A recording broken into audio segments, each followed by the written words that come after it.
Masayang araw, mga ka-PL. Ayan na. Napikon na si Bongbong Marcos, mga kababayan, kay Congressman Kiko Barsaga. Lunes na lunes, mga kababayan. Siyempre, lahat ng mga kongresista o baka hindi lahat. Ayan. Pero karamihan sa mga kongresista ay papasok ho yan sa House of Representatives. Maaaring itong mga sinabi ni Congressman Kiko Barsaga, mga kababayan, plano na ito sa kanya ni Bongbong Marcos.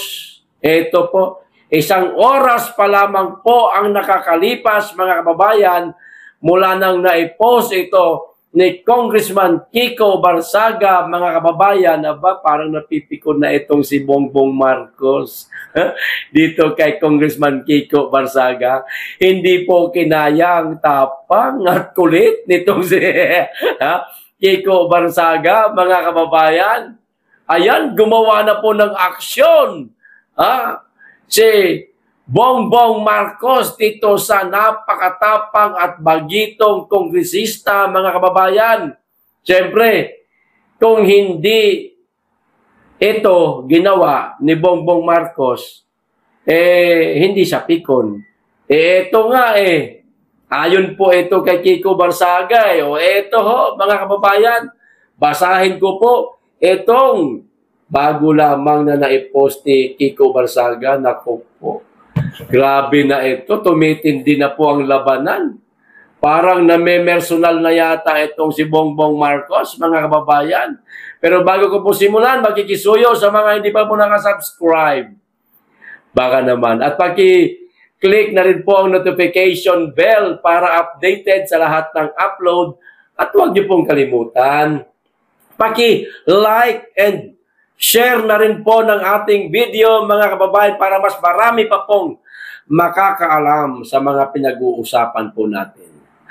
Okay, ito na po ang sinabi ni Congressman Kiko Barsaga, mga kababayan, na planong gawin sa kanya ni Bongbong Marcos. Ayan, President Marcos will expel me from Congress later in response to my impeachment complaints against him.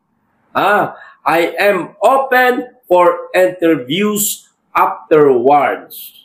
Hashtag ikulong si Marcos. Yan po ang sabi ni Congressman Kiko Barsaga, mga kababayan. Maaring maya-maya lamang daw po, mga kababayan, ay ipapa-expel si Kiko Barsaga sa pagkakongresista na maaaring si Marcos ang gagawa nito, mga kababayan. Ayun po ito kay Congressman Kiko Barsaga.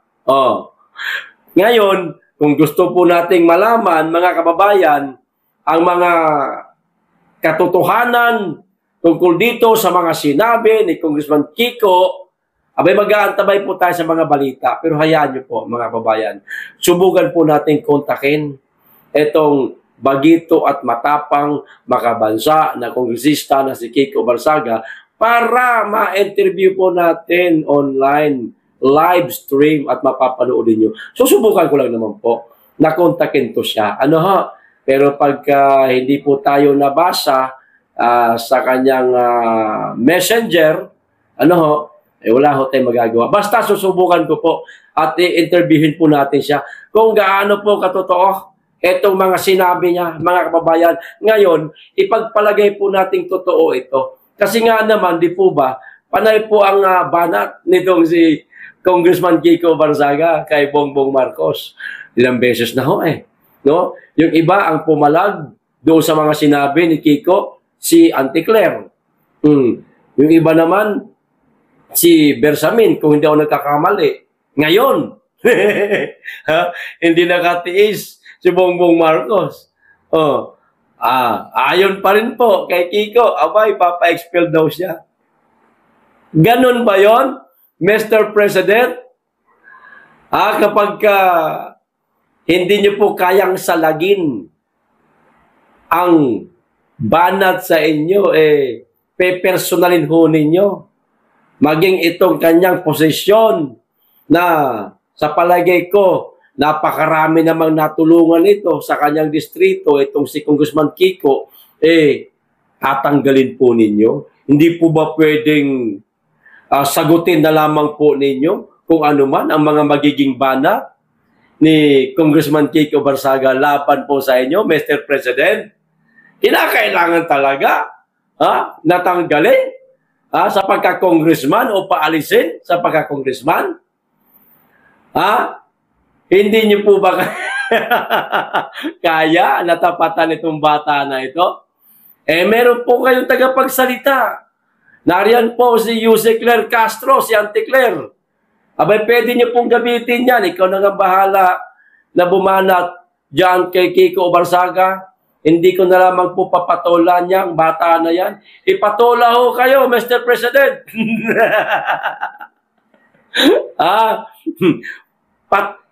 Patola, ayan, Bisaya, pasensya na. Patola pala kayo Pwede naman sagutin lang rin di banatan nyo rin sa bunganga sa bunganga na lang. Kaso mukhang nasasaktan po kayo, Mr. President, kaya, ayan, ang nasabi ni Kiko Barsaga, maaaring ito ang usap-usapan ngayon sa House of Representatives, no, na tatanggalin o paaalisin nyo daw po siya sa pagkakongresista. Abay, elected official po ito, Mr. President. Kung hindi po ninyo nagustuhan ang mga atake po sa inyo ni Congressman Kiko Barsaga, pwede naman po kayo manahimik Di po ba, mga kababayan? Pwedeng manahimik si Mr. President, huwag nyo nagpapatulan. Kasi pinatulan pa po paano etong ating mga kababayan na sumisigaw ng Marcos resign? Masaklap niyan, mga kababayan, baka mamaya patulan din ni Mr. President at hindi natin alam kung ano ang gagawin niyang pagpatol sa mga kababayan natin sumisigaw ng Marcos resign. Marcos Bangag. Hindi naman sa amin ang galing yan. Yung Marcos Bangag na yan Unang-una, kaya dating Pangulong Rodrigo Duterte, sinundan lang ni J.M. Morales na naglabas ng mga dokumento mula sa PDEA. At pangatlo, itong sinabi ni Senator Amy, mga kababayan, di po ba, ni super tae pa rin yan sa akin. Hindi pa rin ako naniniwala dyan, mga kababayan. Sa totoo lang, hindi pa rin po ako naniniwala sa mga galawan ngayon ni Senator Amy. Meron na po akong mga naiisip na maaaring kaya na lang ito ginawa dahil meron silang mas malaking plano na gagawin po. Maya-maya, sa live ko po, mamaya-maya, mga kababayan, yan po ang pag-uusapan natin. Itong mga naging pasabog ni Saldico at naging pasabog din po ni Senator Amy Marcos. Yung dalawa lang na yan. Bakit nila ginawa yan? Ano ang motibo nila? Maliban po doon sa mga naiisip natin na gusto lamang ikanta nitong dalawa, Saldico at Amy Marcos, kung ano ang kinasangkutan ng ating presidente. Maliban dyan, may naiisip pa ako. Mamaya, pag-usapan po natin yan, mga kababayan. Mamaya konti lang, magla-live po ako. Pauna lang po ito. Kasi kayo na, hindi po tayo nakagawa ng video dahil na-busy po tayo. Ngayon, dito pa po tayo sa isang balita, mga kababayan, habang naghihintay po tayo dito sa pagpapa-expel di umano kay Congressman Kiko Barsaga. Para po ito, mga kababayan, sa mga BBM supporter, BBM vlogger, maging sa mga mambabatas na nasa House of Representatives na patuloy pong inaakusahan ng ating pangalawang Pangulo na di umano hindi maayos ang paghawak ng OBP ng kanilang pondo. Aba, teka, klaruhin natin to. Maganda na yung klaro-klaro ho. Ano, mga kababayan? Ito, mula po mismo, mga kababayan, sa Commission on Audit. Hindi po ito sariling pahayag ng Vice Presidente o ng Office of the Vice President, kundi mismong galing po sa COA. Mabigat po ito, mga kababayan. Siguradong masasaktan po dito yung mga nag-aakusa po sa pangalawang Pangulo na hindi na nagagamit ng maayos yung kanyang pondo. At baka i-connecta pa nila yan sa 125 million confidential fund na ngayon, hirap na po silang makalkal ang baho noon dahil wala naman talagang baho yun. Nagamit ng maayos ng OBP. Yung 125 million confidential fund, lalong-lalo na yung mga pondo sa OBP na inaaprubahan ng Senado. Di po ba? O eto ho, mula po sa COA ito, mga kababayan. Mapapahiya dito ang mga nagpaparatang sa pangalawang Pangulo. Eto ho, Vice President Sara Duterte, ayan, 3 taon nang nangunguna sa COA audit ratings ng OBP. Okay? 3 taon na. Ha? Hindi 1 taon, kundi 3 taon nangunguna sa audit ratings. Para mas malinaw, basahin natin ang buo. Matapos ang 3 sunod-sunod na taon, nananatiling nangunguna ang Office of the Vice President sa pinakamataas po, mga kababayan, na audit ratings mula sa Commission on Audit. Saan galing? Commission on Audit. Mula sa Commission on Audit sa ilalim ng pamumuno ni Vice President Sara Duterte. Mga kababayan, ayon sa ulat, ipinapakita ng mataas na rating na ito ang kahusayan, naku po ito na masasaktan sila rito, ng OBP sa pamamahala ng pondo. Ano daw? Kahusayan ng OBP sa pamamahala ng pondo. Narinig nyo, mga bangag vlogger? Maayos na pamamahala. Kamusta naman po ang presidente? Bakit hindi po binibigyan ng mataas na rating ng COA? Bakit ang OBP lang? Questionable, di ba? Eto pa. Transparency at pagsunod sa mga pamantayan ng gobyerno at pagsunod sa pamantayan ng gobyerno sa pananalapi, mga kababayan, sa kabila ng iba't ibang hamon at malaking saklaw ng programa at proyekto ng opisina. Patuloy na pinapahalagahan ng administrasyon ni Vice President Sara Duterte ang responsible o responsable at tapat na paggamit ng pondo ng mamamayan.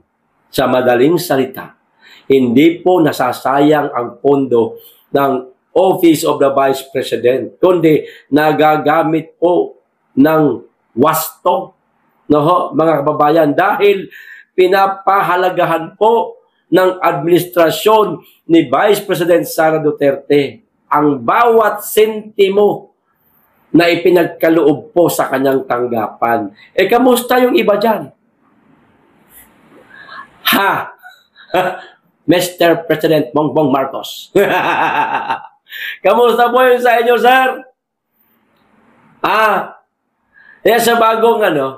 Sa bagong Speaker of the House, sa Senate President, kamusta naman po kaya Bakit walang inilabas po na pahayag ang COA? Baka binubulsan nyo, ha? Mag-visit kayo. So, ito pa. Ang pagkilala mula sa COA ay isang patunay na patunay na patuloy na pagsusumikap ng OVP na itaguyod ang integridad at kaayusan sa pamamahala ng opisina na nagsisilbing halimbawa rin sa ibang sangay ng gobyerno. Ayan! Sa ibang sangay ng gobyerno, aba, tularan niyo po ang tanggapan ng Office of the Vice President. Dahil nangunguna ito sa may pinakamataas na rating na, sa madaling salita, pinakamaayos magdala ng pondo. Bawat sentimo may pinupuntahan, no? May pinaggagamitan. Hindi katulad ng iba. Baka nabubulsa lang. Sana yung ibang sangay ng gobyerno, tularan nyo po ang Office of the Vice President. Office of the President. Ayan. Office of the House of Representatives. Speaker yan, sa Speaker. At sa tanggapan na rin ng Senado at sa iba't iba pang sangay ng gobyerno. Hala, tularan nyo po ito. Kung matularan nyo ang tanggapan ng pangalawang Pangulo, siguro, pwede na po ninyong batikusin si BP Inday Sara. Pero hanggat hindi nyo po nasusungkit itong nasungkit na magandang ratings at mataas na ratings ng Office of the Vice President, siguro magtikong bibig na lang po muna kayo. Huwag nyo po muna questionin si BP Inday Sara. O kaya dumiretso na lang kayo sa COA para, di ba, malaman ninyo ang katotohanan at nang hindi kayo napapahiya na baka mamaya pati ang inyong mga sangay na pati ang inyong ahensya meron palang baho na hindi pa nailalantad. Hindi kagaya ng mga pinasabog ni Mike Abe na di umano ang PCO meron din daw itong mga ginagawang kalokohan. Hindi po galing sa akin, kundi galing po yan kay Mike Abe na nanggaling po sa poder ng Presidential Communications Office. O, paano ngayon yan? Marami na pong sangay ng gobyerno. Kayo naman po ang magyabang, mga madam at sir. No? Gayahin nyo ang tanggapan ng OVP. Pero kung hindi nyo kayang gawin, tikong bibig muna kayo. Ano? Linisin nyo muna yung bakuran ninyo bago ninyo punain ang OVP. Pambira naman. Puna kayo ng puna. Kayo rin pala. Isa itong mga kapuna-puna. Ba't tumigil ho kayo? Ginagamit nyo pa yung 125 confidential fund ng OVP para sa ground for impeachment sa pangalawang Pangulo. Pero kamusta na? Di ba ga? Hirap na hirap kayong kalkalin, ano? Hindi nyo mahanap ang baho, ano? Kasi walang baho, eh. Yung mga nagkakalkal na mga mambabatas, mga kababayan, sa pondo ng Office of the Vice President, lalong-lalo na po sa confidential fund, sila po yung may mga baho. Gusto lamang po nilang takpan yung baho nila sa pamamagitan ng pagpuna at pag-akusa sa tanggapan ng Office of the Vice President. Di po ba hindi ho nila kaya maipagmalaki yung tanggapan nila Kaya sirain na lang yung ibang tanggapan para maging mabaho si BP Inday Sara. At kamuhian, kagalitan, isumpahan ng ating mga kababayan at hindi iboto sa darating na 2028 presidential election. Kaso hindi po Hindi naman po nagbubuhat ng bangko ang OVP at si BP Inday Sara mismong galing sa COA. Si COA na ang may sabi. Maayos na napapamahalaan. Ayan. ng OBP ang kanilang pondo. Kaya nakakuha siya ng pinakamataas na audit ratings. Alin? Ang OBP at si BP Inday Sara na hindi kayang tapatan ng iba't ibang sangay ng gobyerno. Di po ba? Yan naman ang katotohanan eh. Sige nga, kung talagang meron pang mas mataas sa rating ng pangalawang Pangulo, maglabas nga sana ng transparency etong Office of the President kung paano nila ginamit ang pondo. Pag hindi, thumbs down, mga kababayan. O ito pa isa. Naku po, mga kababayan. Itong tungkol pa rin po sa 500 pesos na pang Noche Buena di umano. No? Nating lahat. Kasi general po nila ginawa po lang in general yung pahayag ni ni Roque. O ito, may paglilinaw ang DTI, mga kababayan. Kasi napansin nila, siguro, na pinupunas lang masyado ng ating mga kababayan. Kinakantsawan, minsan nababastos pa nga. Sabi pa nga ng ibang kababayan natin, kaya daw 500 lang ang budget nating lahat para sa Noche Buena, yung nagsabi daw po, hindi daw po sanay kumain. 500 pang follow up daw. Ito ang paglilinaw ng DTI. Basahin natin para transparent po tayo. Kilala niyo naman po ako, mga kababayan. Transparent po tayo dito. Transparent. Ayan, DTI. Nilinaw, 500 pesos Noche Buena budget para sa simpleng pamilya. Okay? Simpleng pamilya. Tayo, simple tayo. Ako, simpleng pamilya ako. O hindi naman tayo magarbong pamilya, hindi naman tayo milyonaryo. Simpleng pamilya lang tayo. Tuloy natin. Ipinaliwanag ni Trade Secretary Cristina Roque na ang 500 pesos na budget para sa Noche Buena na kanyang binanggit ay nakalaan lamang para sa pinakasimpleng pamilyang Pilipino. Napakarami pong simpleng pamilyang Pilipino, madam. Kami, simple lang po kami. Pinakasimpleng pamilyang Pilipino na binubuo ng 4 na tao. Binanggit niya na hindi ito tumutukoy sa mga tahanan na nagdiriwang ng Pasko na mas marangya o mas malaking gastusin. Madam naman. Ito na lang bihira naman to si Roque talaga. Oo, kung ano-ano sinasabi mo Diyos ko naman. Madam Roque, ang pangalan nito? Si Madam Roque na lang. Habain pa natin tawag. Christina. Madam Christina Roque. Ito Bago kasi kayo, pambihira naman, tatangan nyo naman dyan sa DTI. Bago po kayo maglabas ng katulad ditong statement ninyo, o noong nakaraan pala, na yung 500 pesos ay sapat na para sa mga pamilya, sa mga Pilipino, pang Noche Buena.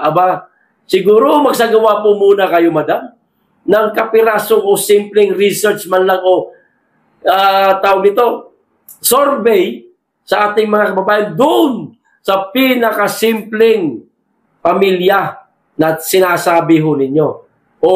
Meron po kayong mga tauhan dyan. Pwede po kayong magsagawa ng survey sa mga, sabihin na natin, pasintabi po sa ating mga kababayan, dito sa lugar na mga squatters area. Yan. Pag sinabi kasing squatters area, tumutukoy yan doon sa simpleng pamilyang Pilipino.